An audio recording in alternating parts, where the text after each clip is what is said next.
ఏమైనా దేవుని బిడ్డలారా, దేవుని వాక్యాన్ని చదువుకుందాం. కీర్తన గ్రంథము 56వ అధ్యాయము 3వ వచనము 4వ వచనము చదువుకొని ధ్యానించుకుందాం.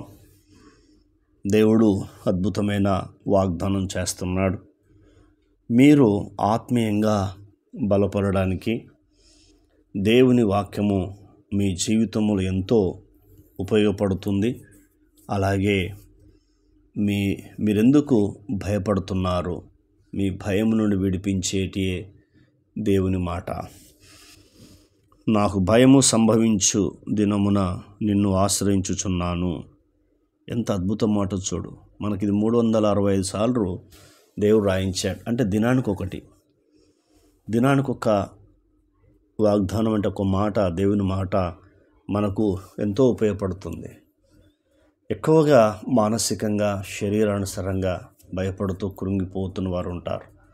కొందరు జబ్బుల విషయంలో భయపడతారు, కొందరు ఆర్థిక ఇబ్బందుల విషయంలో భయపడతారు, కొందరు మనుషుల విషయంలో భయపడతారు. రకరకాల భయము సంభవిస్తుంది. కానీ దావీదు భక్తుడు ఈ మాట చెప్తున్నాడు, నాకు భయము సంభవించు దినమున నిన్ను ఆశ్రయించుచున్నాను.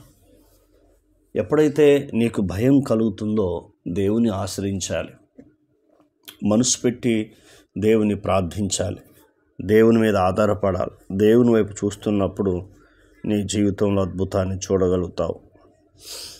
కాబట్టి భయము అనేది మనిషిని ఎంతో కృంగరిస్తూ ఉంది, బలహీనురాలుగా చేస్తుంది. కాబట్టి భయం ఎప్పుడైతే సంభవిస్తున్నప్పుడు నువ్వు దేవుణ్ణి ఆశ్రయించు, చూడు ఎంత అద్భుతం జరుగుతుందో. 46వ కీర్తన 1వ వచనం, దేవుడు మాకు ఆశ్రయదుర్గమై ఉన్నాడు, ఆపత్కాలంలో ఆయన్నే నమ్ముకోదైన సహాయకుడు. రెండోది ఏం చేస్తాడంటే, నీవు భయం సంభవిస్తున్నప్పుడు దేవుని ఆశ్రయిస్తే నీకు సహాయం దొరుకుతుంది. దేవుడు ఏం చేస్తాడంటే ఆయన సహాయం నీకు చేస్తాడు. ఎలా చేస్తాడు? కీర్తన గ్రంథము 54వ అధ్యాయము 4వ వచనం, ఇదిగో దేవుడే నా సహాయకుడు, నా ప్రాణాన్ని సేదదీర్చుచున్నాడు. చూసారా, ప్రాణాన్ని సేదదీస్తుంటాడు. మరో కీర్తన వాక్యం చదువుకుందాం. కీర్తన గ్రంథము 119వ అధ్యాయము 50వ వచనం, నీ వాక్యం నన్ను బ్రతికించి ఉన్నది, నా బాధలలో ఇదే నాకు నెమ్మది కలిగించున్నది. చూసారా, వాక్యం బ్రతికిస్తుంది. వాక్యమే దేవుడు. దేవుడు నిన్ను బ్రతికిస్తాడు, నీ జీవితంలో నెమ్మదిస్తాడు. బ్రతికించే దేవుడు నెమ్మది ఇవ్వబోతున్నాడు. నీ జీవితంలో అనేకమైన ప్రమాదాల నుంచి తప్పించి బ్రతికించి నీకు నెమ్మది ఇవ్వబోతున్నాడు. ఈ సంవత్సరంలో అనేకమైన ఇబ్బందుల నుంచి దేవుడు నిన్ను విడిపించి నిన్ను జీవింపజేసి నీకు నెమ్మది ఇవ్వబోతున్నాడు. అంత అద్భుతమైన దేవుడు. మొదటిది. రెండవది, ఆయన మాట్లాడుతున్నాడు, దేవుని బట్టి నేను ఆయన వాక్యమును కీర్తించదను. దేవుని బట్టి ఆయన వాక్యాన్ని కీర్తించదను అంటున్నాడు. కీర్తన ద్వారా దేవుని వాక్యాన్ని నేను స్తుతిస్తాను, పాడుతానని చెప్తున్నాడు. రెండవది. మూడవది, దేవుని యందు నమ్మకం ఉంచి ఉన్నాను. నువ్వు నమ్మకం ఉంటే ఖచ్చితంగా దేవుని ఆశ్రయిస్తావు. నమ్మకం లేకపోతే దేవుని ఆశ్రయించలేవు. మూడోది చెప్తున్నాడు, దేవుని యందు నమ్మకం ఉంచి ఉన్నాను, నేను భయపడను. చూసావా, దేవుని యందు ఎప్పుడైతే నీకు నమ్మకం కలుగుతుందో అస్సలు భయపడవు. ఏ విషయంలో భయపడవు, ఏ విషయంలో కూడా భయపడవు. ఎందుకంటే ఆయన నీతో ఉన్నాడు, నీలో ఉన్నాడు, నీతో కూడా వస్తున్నాడు. ఆమేన్. అంత అద్భుతమైన దేవుడు, ఆశ్చర్య కార్యాలు చేసే దేవుడు మన యేసయ్య. నాలుగోది, శరీరధారులు నన్ను ఏమి చేయగలరు? అంటే మనుషులు, శరీరధారులు నన్ను ఏమీ చేయగలరు?